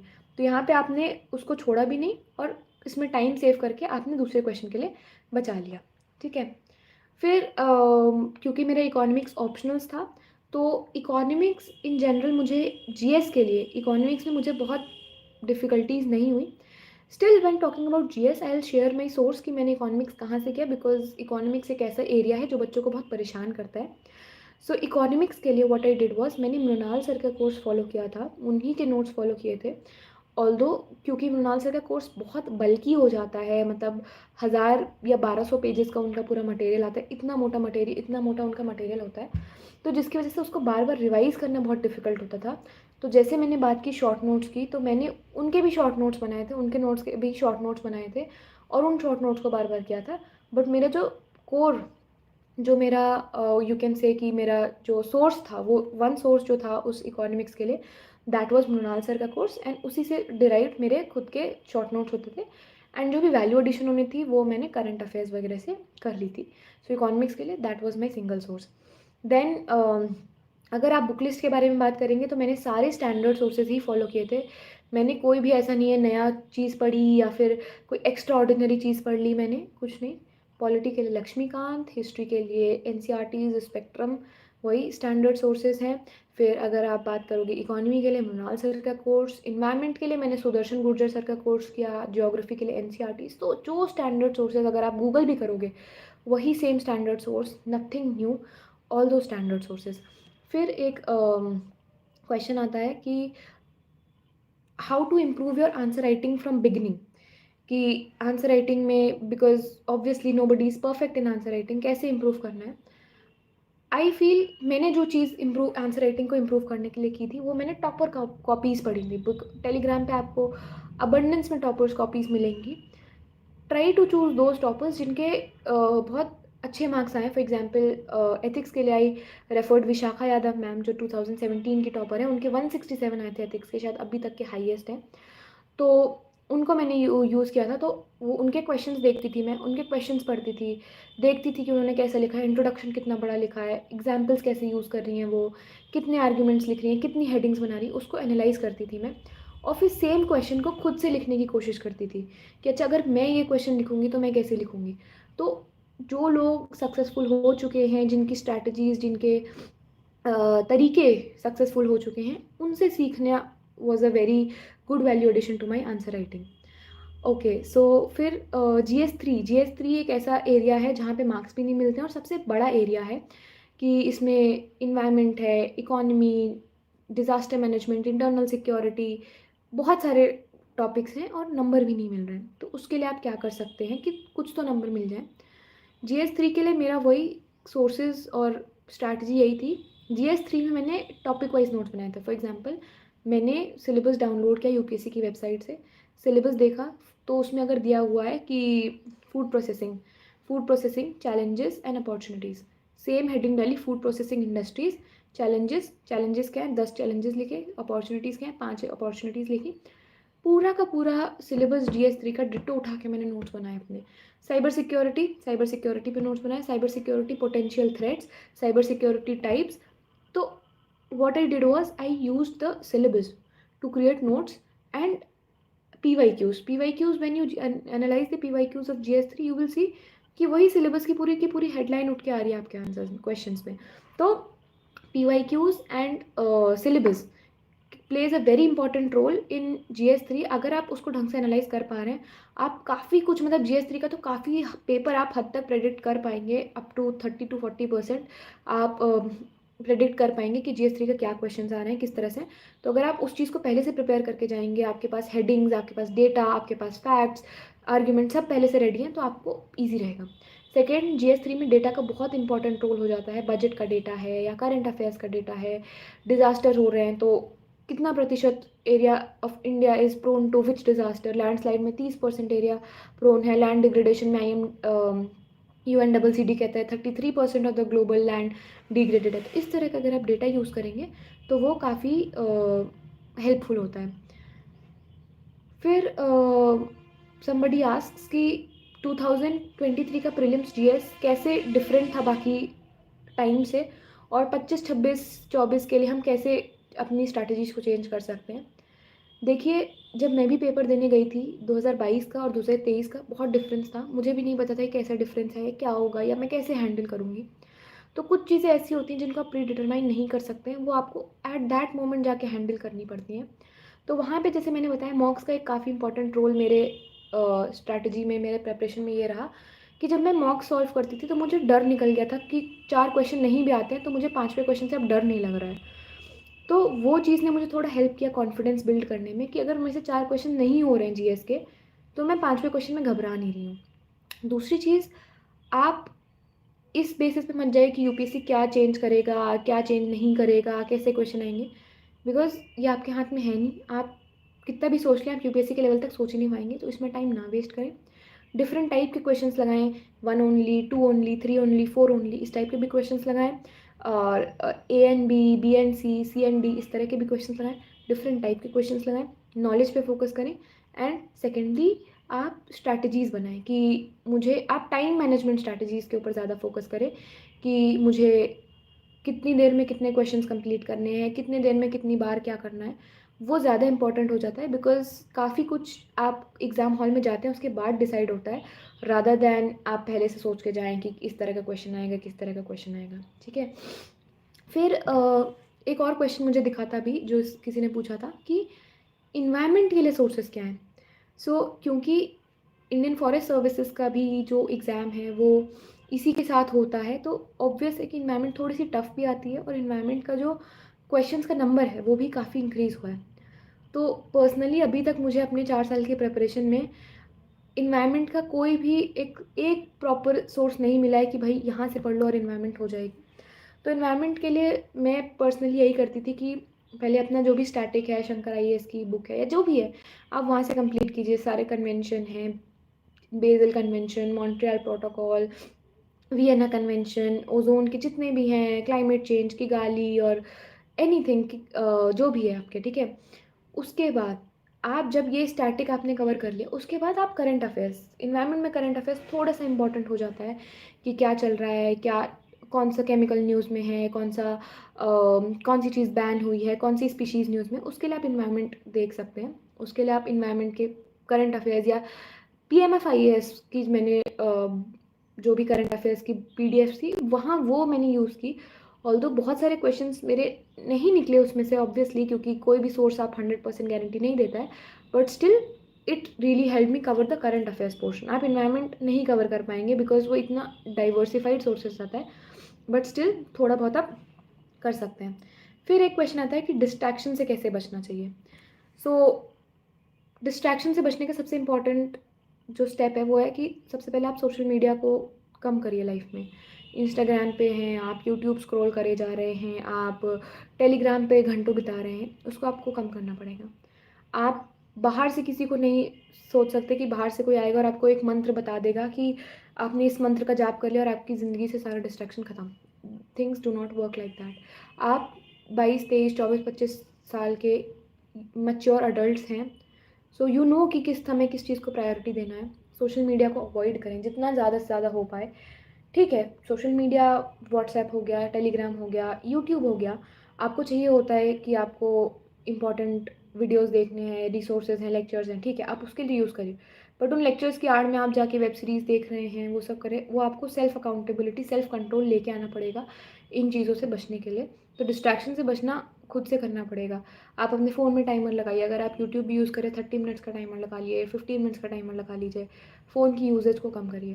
सेकेंड, जब आप परफॉर्म करते हैं ना कुछ, जैसे मैंने फॉरेस्ट ऐप के बारे में बताया था जहाँ मैं देखती थी कि मैंने डेली कितने घंटे पढ़ाई की, तो जब आप देखते हैं कि आपको लगता है 5 मिनट भी आपके ऐड हो रहे हैं, 5 मिनट, 5-5 मिनट भी आप काउंट कर रहे हैं, तब आपको समझ में आता है, तब आपको खुद से ही लगता है कि अरे यार 5 मिनट जो मैं यूट्यूब पे स्पेंड कर रही हूँ या इंस्टाग्राम पे स्पेंड कर रही हूँ, टेलीग्राम पे स्पेंड कर रही हूँ, वो बचा के मैं अपनी पढ़ाई में लगा लूँ।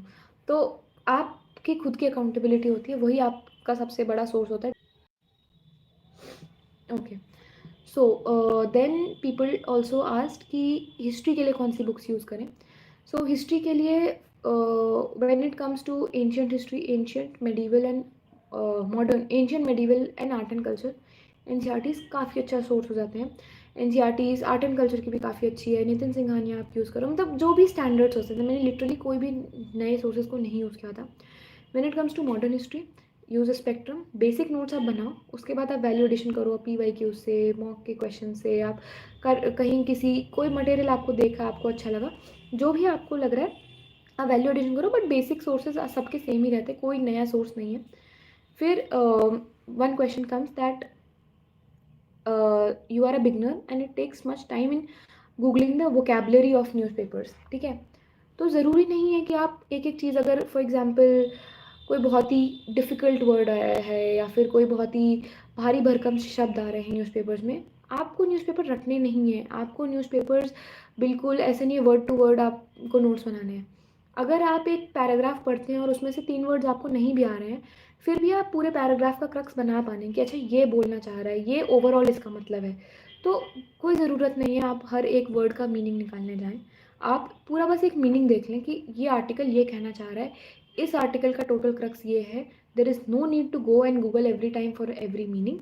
हाँ, कोई चीज़ आपको बहुत इंटरेस्ट आ रहा है आपको पढ़ने में, तो आप 2 मिनट निकाल के गूगल कर सकते हैं. बट न्यूज़पेपर मुझे लगता है आइडियली 45 मिनट से 1 घंटे में हो जाना चाहिए, जिसमें आप एडिटोरियल्स भी कवर कर लें. तो उससे ज़्यादा टाइम लग रहा है आपको, तो आपको थोड़ा-सा न्यूज़पेपर को देखना पड़ेगा.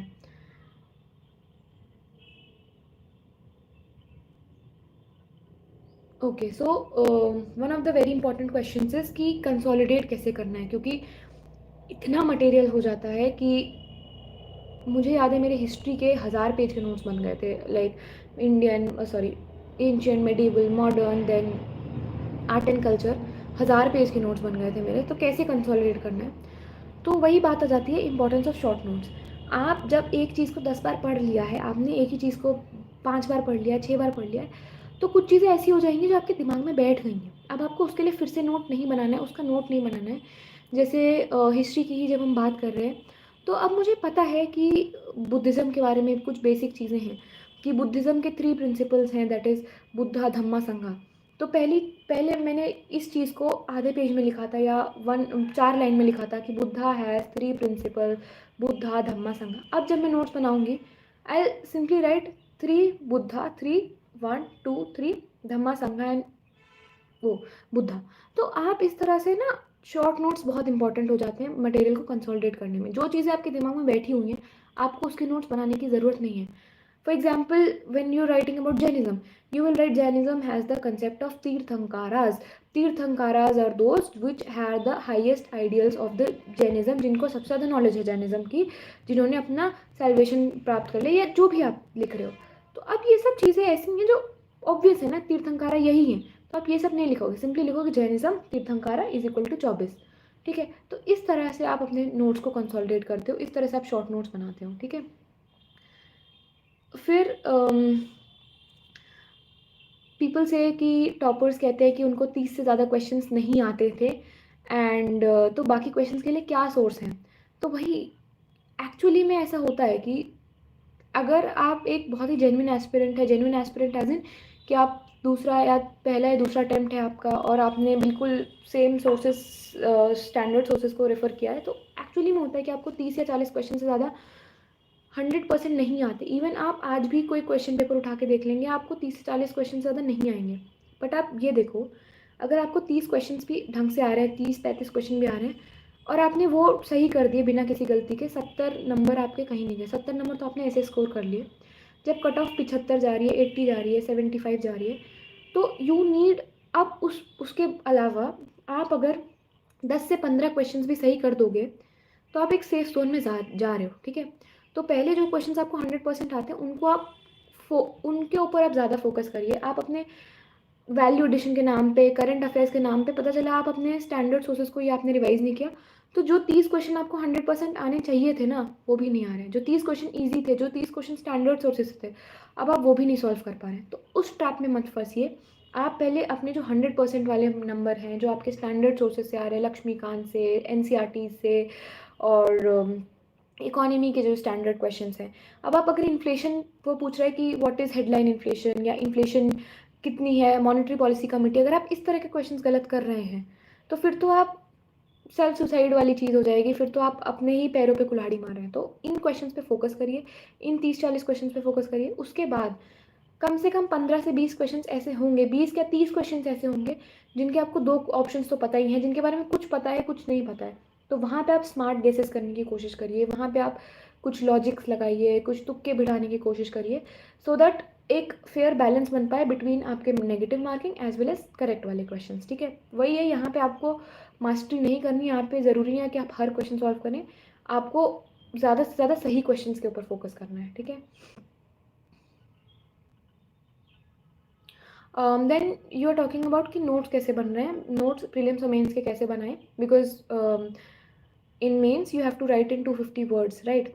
तो नोट्स जो हैं, आप ऐसा नहीं है कि आपको क्वेश्चन आया और आप नोट्स सेम टू सेम छाप के चले जाएं, ऐसा बिल्कुल नहीं है। आपने फॉर एग्जांपल बुद्धिज़्म पे नोट बनाया है और आप पूरा का पूरा छाप के चले आएंगे, क्वेश्चन जो पूछा है आप अपने नोट्स के मटेरियल को उसके हिसाब से आप रीओरिएंट करेंगे। तो डोंट थिंक कि आपने जो नोट्स बनाए हैं वही सेम टू सेम आपके लिख के आएंगे। तो there is no relation between कि मेंस में तो 250 मार्क्स का लिखना होता है, नोट्स कैसे बनाएं। हाँ, ये ज़रूर है कि प्रीलिम्स के नोट्स और मेंस के नोट्स डिफरेंट होते हैं। फॉर एग्जांपल प्रीलिम्स में वो पूछेगा कि जैनिज़्म में जो आपके महावीर हैं वो कहाँ जन्म हुआ था उनका, उनकी उनसे एसोसिएटेड इन 4 प्लेसेस में से कौन सा है। मेंस में वो जैनिज़्म में वो कहाँ जन्मे, उनका कहाँ रहे, उनके ऊपर कोई क्वेश्चन नहीं पूछेगा, वो ये पूछेगा कि जैनिज़्म की टीचिंग्स मॉडर्न वर्ल्ड में क्या रेलिवेंट है। तो ठीक है, there is a difference between mains के क्वेश्चंस एंड प्रीलिम्स के क्वेश्चंस, और उसके हिसाब से आपके नोट्स डिफर करने चाहिए। Okay, then no I haven't given any CAPF, मैंने सिर्फ और सिर्फ एक ही एग्ज़ाम पे फोकस किया है, दैट वाज UPSC CSE, और यही मेरा सेकंड अटैम्प्ट था।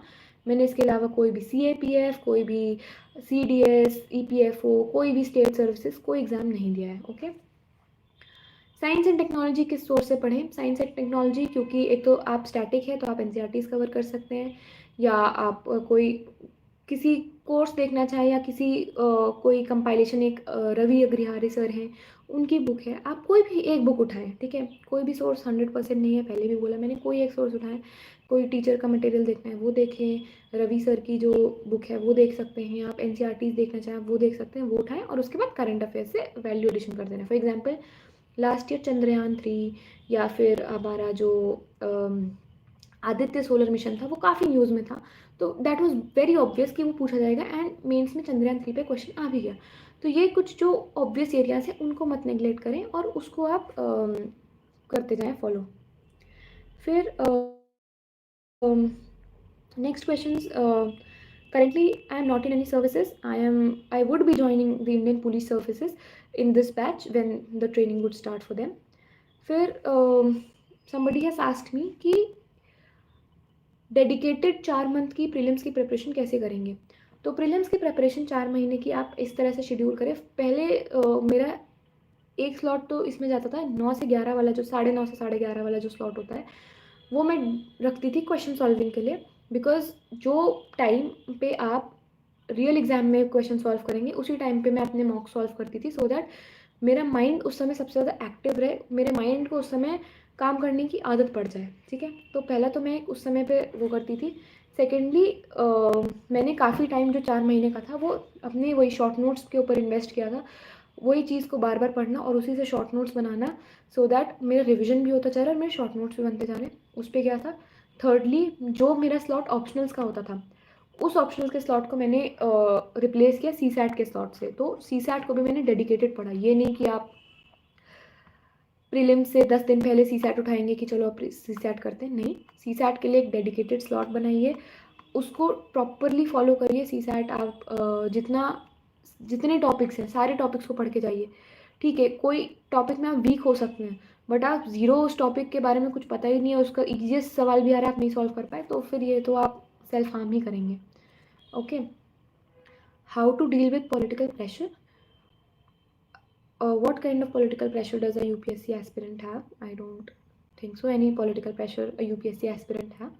एंड बाकी जो सर्विसेज में जाके पॉलिटिकल प्रेशर होगा वो आई थिंक ट्रेनिंग में बहुत बखूबी सिखा भी दिया जाएगा, और वो धीरे धीरे आपकी पर्सनालिटी जैसे डेवलप होगी वो आप खुद ब खुद सीख जाएंगे। तो ये question is something that should not worry a UPSC aspirant right now at the stage of preparation.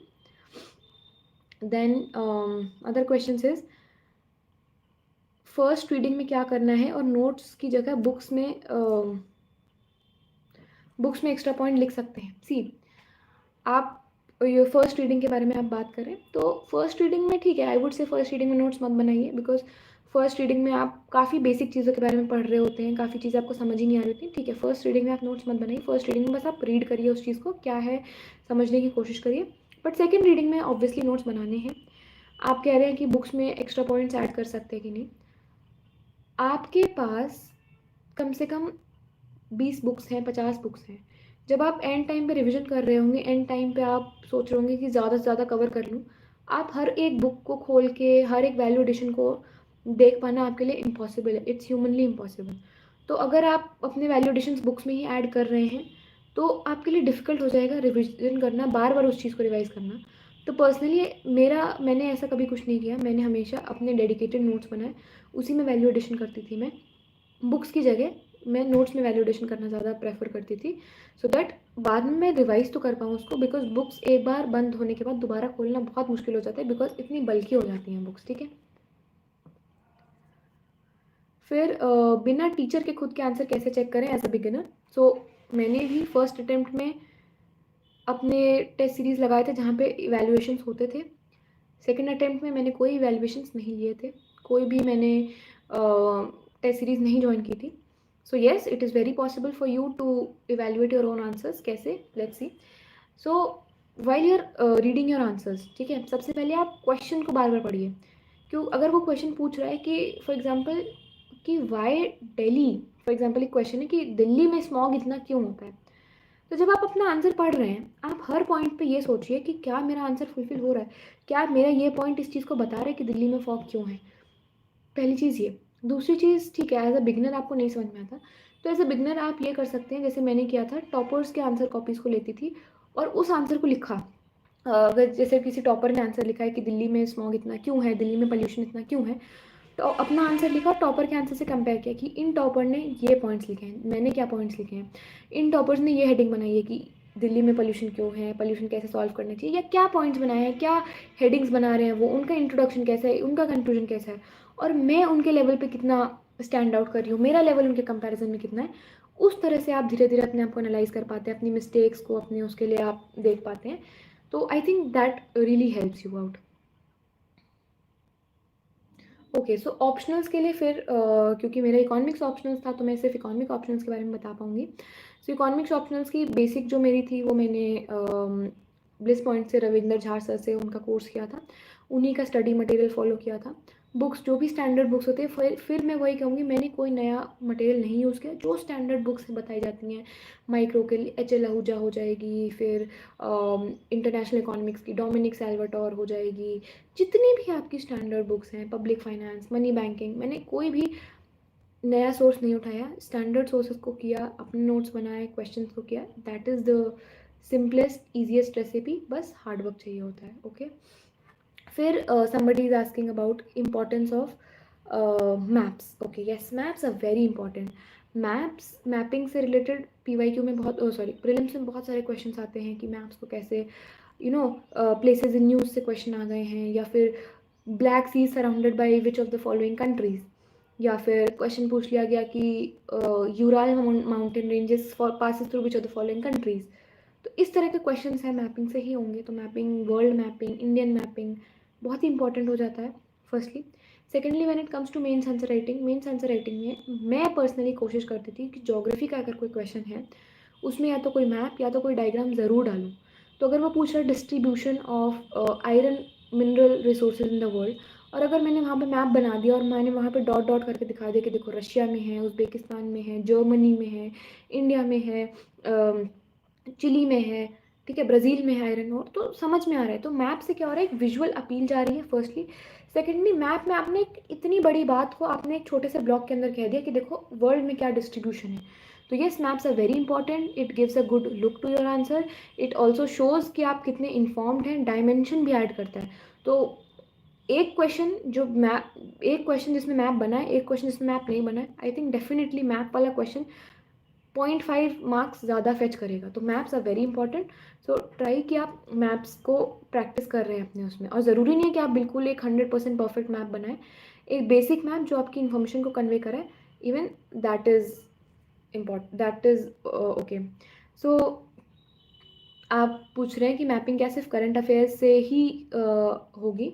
तो बेसिक मैपिंग जो है कि कौन सी कंट्रीज़ हैं, कौन सी कंट्रीज़ किसके पास लगते हैं, कौन से सीज़ हैं, या फॉर एग्जांपल मैं पूछ रही हूँ स्टेट ऑफ कर्च किन 2 सीज़ को जॉइन कर रहा है। अब ये करंट अफेयर्स आप कह सकते हैं करंट अफेयर्स में है क्योंकि यूक्रेन रशिया वॉर है या नहीं है, बट ये एक बेसिक स्टैटिक है, ये स्टैटिक वर्ल्ड मैपिंग का पार्ट है कि जब आप सीज़ पढ़ रहे हैं, आप water bodies of the world पढ़ रहे हैं, आप स्टेट्स ऑफ द वर्ल्ड पढ़ रहे हैं, तो आप एक बेसिक वर्ल्ड मैपिंग तो आपको करनी पड़ेगी। उसके बाद आप करंट अफेयर्स से अपनी मैपिंग को सप्लीमेंट कर सकते हैं प्लेसेस इन न्यूज़, जैसे यूक्रेन के बहुत सारे पोर्ट्स उस समय न्यूज़ में थे, इसराइल के समय इस समय काफ़ी प्लेसेस इन न्यूज़ हो रहे हैं, तो इस तरह से आप चीज़ें कवर कर सकते हैं। बट स्टैटिक वर्ल्ड मैपिंग आपको करनी पड़ेगी, उसके बिना आप करंट अफेयर्स वाली मैपिंग भी ढंग से नहीं कर पाएंगे। टेस्ट सीरीज़ में जो क्वेश्चन नहीं आते उनके फैक्ट्स को ऐड करने में टाइम जाता है। ओके, तो ठीक है, टाइम जाता है, पर है ना हमारे पास दिन के 12 घंटे, तो अगर उसमें से आधा घंटा भी चला गया, आई डोंट थिंक कोई इशू है। अगर कोई चीज़ आपको नहीं आती है और आपको वो चीज़ पता चल रही है, एक अच्छे सोर्स से पता चल रही है, तो what's the problem in that? अगर आपको कुछ नई चीज़ पता चल रही है और अगर वही चीज़ क्वेश्चन पेपर में आ गई बाई चांस, तब आप वहाँ पे जाके रिग्रेट करें, अरे यार काश 10 मिनट दे दिए होते, 15 मिनट दे दिए होते, इसको कर लेता। तो ठीक है, आप टाइम स्पेंड करिए, थोड़ा सा टाइम लीजिए, अगर आपके वैल्यू एडिशन के सोर्सेज हैं वो उससे करिए, दैट विल हेल्प।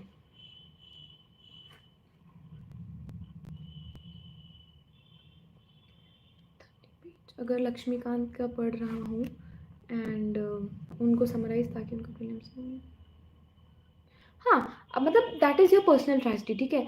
सबकी अपनी स्ट्रैटेजी होती है, किस तरह से वो करते हैं। मैंने भी लक्ष्मीकांत के शॉर्ट नोट्स बनाए थे क्योंकि लक्ष्मीकांत इतनी मोटी बुक है, इतनी मोटी बुक है, तो आप कैसे उस चीज़ को बार-बार रिवाइज़ कर पाएँगे? तो ठीक है, आप पढ़िए, आपको जो लगता है कि ये पॉइंट बहुत अच्छा है या ये पॉइंट मुझे याद नहीं हो रहा, उसके आप शॉर्ट नोट्स बनाइए, उसको आप समराइज़ करिए, तो आपके शॉर्ट नोट्स भी बन गए, आपने लिख के प्रैक्टिस कर लिया, तो आपका एक बार रिविज़न भी और हो गया। That's fine. टेस्ट सीरीज़ कब से जॉइन करें? सी, स्पेशली अगर हम प्रीलिम्स के बारे में बात करें, तो प्रीलिम्स की test series personally I feel अगर आप 3 महीने बिफोर प्रीलिम्स भी कर रहे हैं तो दैट्स इनफ, आप काफ़ी कुछ कर सकते हैं। 90 दिन है आपके पास, 90 दिन 100 दिन में आप कर सकते हैं। अगर आप मेंस की टेस्ट सीरीज़ के बारे में बात करें तो पर्सनली मैं बोलूँगी टेस्ट सीरीज़ से बेटर है आप प्रीवियस ईयर क्वेश्चंस करें, क्योंकि आपके 9 पेपर होते हैं जिसमें से 2 लैंग्वेज हो गए, 7 papers including optionals and all, 10 साल 10 साल में आपके 7 पेपर्स ऐसे हो गए, समझ लीजिए आपके 70 पेपर्स हैं आपके पास, हर पेपर में 20-20 क्वेश्चन हैं। तो आपके पास इतने क्वेश्चन हैं, आपके पास 1400 क्वेश्चन, अगर आप वही 1400 क्वेश्चन कर लेंगे ना, आपके बहुत हैं। तो टेस्ट सीरीज से ज़्यादा better personally I feel this PYQs, and आप उन क्वेश्चंस को किसी इंस्टीट्यूट के थ्रू, जैसे मैं कन्वर्ट IAS को फॉलो करती थी, तो मैं वहाँ पे अपने क्वेश्चंस अपलोड कर देती थी, प्रीवियस ईयर क्वेश्चंस, एंड वो मुझे इवेल्युएट करके देते थे, तो मेरे इवेल्युएशन भी हो जाता था और मेरे PYQs भी कवर हो जाते थे। Okay, then somebody still again asking कि तैयारी शुरू की है, आंसर राइटिंग कब से करें? आंसर राइटिंग आप तब से करें जब आपका पूरा सिलेबस एक बार कंप्लीट हो जाए, उसके बाद ही आंसर राइटिंग उठाएं, बिकॉज आंसर राइटिंग में काफ़ी क्वेश्चंस में ओवरलैपिंग होती है, काफ़ी क्वेश्चंस डिफरेंट डिसिप्लिन्स में, डिफरेंट सब्जेक्ट्स में ओवरलैप करते हैं। फिर समबडी इज़ आस्किंग कि टाइम टेबल बनाना ज़रूरी है क्या? वेरी इंपॉर्टेंट, टाइम टेबल बनाना वेरी इंपॉर्टेंट। मैं ये नहीं कह रही हूँ कि आप बिल्कुल एक स्ट्रिक्ट टाइम टेबल बनाएं कि 12 बजे से 2 बजे तक इकोनॉमी है, 2 बजे से 4 बजे तक पॉलिटी है, ये मत करें। पर टाइम टेबल आप एक ओवरव्यू बना लें कि दिन में मुझे इतना कवर करना है, करंट अफेयर करना है, newspaper, polity, economy and optional. आप इस तरह का टाइम टेबल बना लें सो दैट आपको पता है कि अच्छा दिन में कितना टाइम किस चीज़ को देना है। फॉर एग्जाम्पल 2 घंटे मेरे को पॉलिटी को देने थे, पर कोई टॉपिक 2 घंटे से ज़्यादा ले गया, तो आप वहाँ रुकना नहीं है, आप ठीक है आप 2.5 घंटे दे दो उस चीज़ को। कोई कुछ चीज़ें जल्दी हो जाती हैं, कुछ चीज़ें टाइम लेती हैं कंप्लीट होने में, तो रिजिड नहीं रहें, पर टाइम टेबल से आप अपने आप को एक चेक में रख पाएंगे कि आप कितना कवर कर पा रहे हैं, आपकी प्रोडक्टिविटी कैसी रही। Okay, I think I have shared a lot about the preparation and strategy. So anything else? कौन से कोचिंग? सी, मैंने फाउंडेशन अपना कोर्स अनअकैडमी से किया था, बिकॉज उस समय कोविड था और ऑफलाइन में कहीं जा नहीं सकती थी, और ऑनलाइन में अनअकैडमी मेरे को अच्छा लगा उस समय के हिसाब से, तो मैंने तब अनअकैडमी किया था। टेस्ट सीरीज़ मैंने स्पेसिफिकली ज़्यादा टेस्ट सीरीज़ नहीं ली थी, प्रीलिम्स के लिए मैं कॉम्बिनेशन को यूज़ करती थी। कॉम्बिनेशन एज इन कि full length test series 2 Vision की लगा ली, 2 नेक्स्ट आईएएस की लगा ली, 2 राउस की लगा ली, तो मैं कॉम्बिनेशंस को करती थी। एथिक्स का प्रिपरेशन, यस, एथिक्स का प्रिपरेशन वेरी इंपॉर्टेंट पॉइंट है। एथिक्स एक ऐसी चीज़ है जहाँ पे आपको अच्छे मार्क्स भी मिलते हैं, पर एथिक्स नहीं हुआ तो बिल्कुल या तो 80s में मार्क्स मिलेंगे, अच्छा कर लिया तो आपको 120s में भी मार्क्स मिल सकते हैं। तो एथिक्स के बारे में मैं थोड़ा सा बात कर लेती हूँ यहाँ पर। सो एथिक्स के आप वही है बेसिक सोर्सेज, अगर आप अतुल गर्ग सर के कर रहे हैं या कोई भी आप एक सोर्स उठाइए, सी ऐसा कुछ भी नहीं है कि ये सोर्स अच्छा है, ये सोर्स कम अच्छा है, कोई एक सोर्स उठाइए, सिलेबस कंप्लीट करिए आप एथिक्स का, एंड उसके बाद आप क्वेश्चंस पे फोकस करिए, किस तरह का क्वेश्चंस पूछ रहा है एथिक्स में, क्योंकि स्टैटिक नॉलेज सबकी सेम है कि आपने फिलोसफर्स पढ़ लिए, फिलोसफर्स कैसे हो रहे हैं, but what is important is कि क्वेश्चंस कैसे इवॉल्व करें, बिकॉज आपने तो पढ़ लिया अरिस्टोटल सोक्रेटिस के बारे में, क्वेश्चंस वो क्या पूछ रहे हैं, वो पूछ रहे हैं what happiness means to you, ठीक है,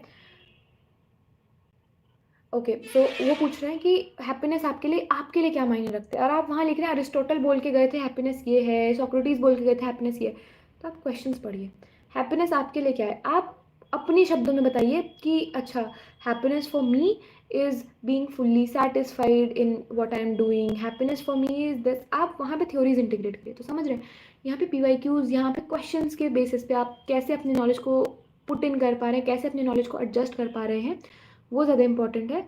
तो मेंस में क्वेश्चंस का बहुत इंपॉर्टेंट रोल होता है। आपको लग रहा होगा कि मैं कितनी बार पीवाई क्यू बोल चुकी हूँ, but trust me, first mains और सेकंड मेंस के बीच मेरा जो डिफरेंस था, सबसे बड़ा फ़र्क था कि जो मैं उस चीज़ को कवर कर पाई, उस चीज़ को क्लियर कर पाई इस वाले मेंस को, और पिछले मेंस को कवर नहीं कर पाई, वो सबसे बड़ा डिफरेंस यही था कि मैंने प्रीवियस ईयर क्वेश्चंस को बहुत शिद्दत से फॉलो किया इन द मेंस। तो अपनी नॉलेज को क्वेश्चन के हिसाब से ओरिएंट करना, क्वेश्चन के हिसाब से ढालना सबसे इम्पॉर्टेंट चीज़ हो जाती है। So that's it I think from my side. इसी के साथ I just like to wish all the people जो भी जुड़े हैं यहाँ पे, जो भी इस लेक्चर को, इस सेशन को देख रहे हैं, all the very best for your upcoming future, and that's all. So that's all from my and, thank you very much.